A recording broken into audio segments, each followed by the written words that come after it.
ত্রাণের টাকা ব্যাংকে কেন, এ ব্যাপারে যা জানালো বৈষম্যবিরোধী ছাত্র আন্দোলন।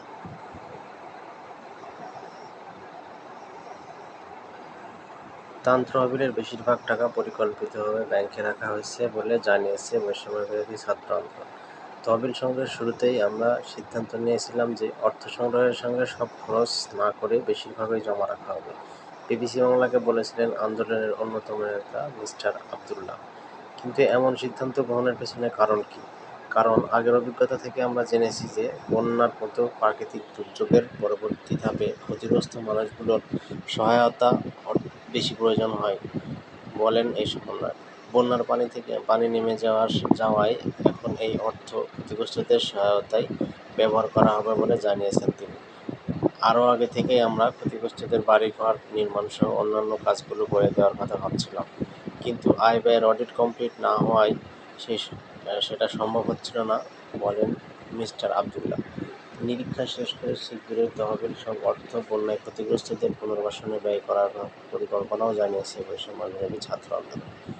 এক্ষেত্রে ক্ষতিগ্রস্তদের পুনর্বাসনে সরকারকে যে তহবিল গঠন করেছে সেখানেই টাকাগুলো দেওয়া হবে। এর ফলে সুষ্ঠু কার্যকরভাবে আমাদের তহবিলের অর্থ মানুষের কাছে আসবে বলে আশা রাখি, বিবিসি বাংলাকে বলেন সমন্বয়ক হাসনাত আবদুল্লাহ। কী বলেন সমন্বয়করা? বন্যার্তদের সহযোগিতার উদ্দেশ্যে গঠিত ত্রাণ তহবিলে যে 9,35,00,000 টাকা ব্যাংকে রাখা হয়েছে সেটি নিয়ে দুশ্চিন্তার কিছু নেই বলে জানাচ্ছেন বৈষম্যবিরোধী ছাত্র আন্দোলনের সমন্বয়করা।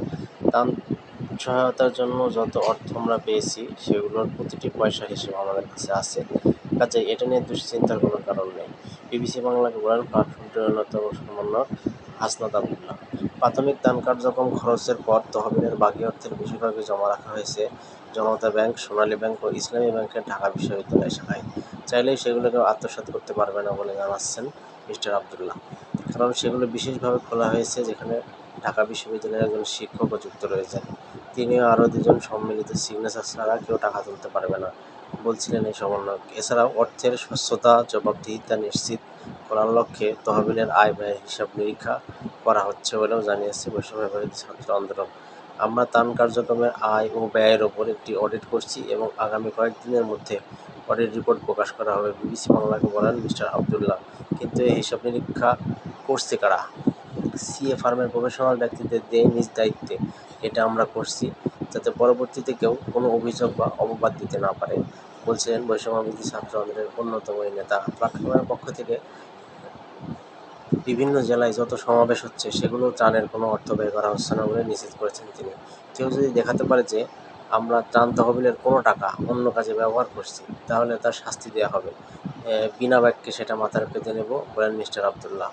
কিন্তু প্রশ্ন হচ্ছে, ঢাকা ও ঢাকার বাইরে যাতায়াত, থাকা, খাওয়ার খরচ তাহলে কোথা থেকে আসছে?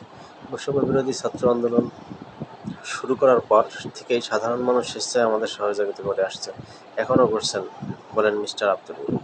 তবে কারো কাছ থেকে কোনো অর্থ সহায়তা নেওয়া হচ্ছে না বলে দাবি করেছেন তিনি।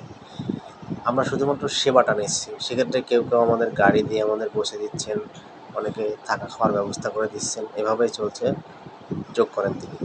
তবে এখন যেহেতু এটা নিয়ে কথা উঠছে, সেজন্য আগামীতে কারা কী ধরনের সেবা দিবে, তাদের সহায়তা করছেন সেটার তালিকাও আমরা প্রকাশের কথা ভাবছি, বিবিসি বাংলাকে বলেন হাসনাত আবদুল্লাহ। ধন্যবাদ।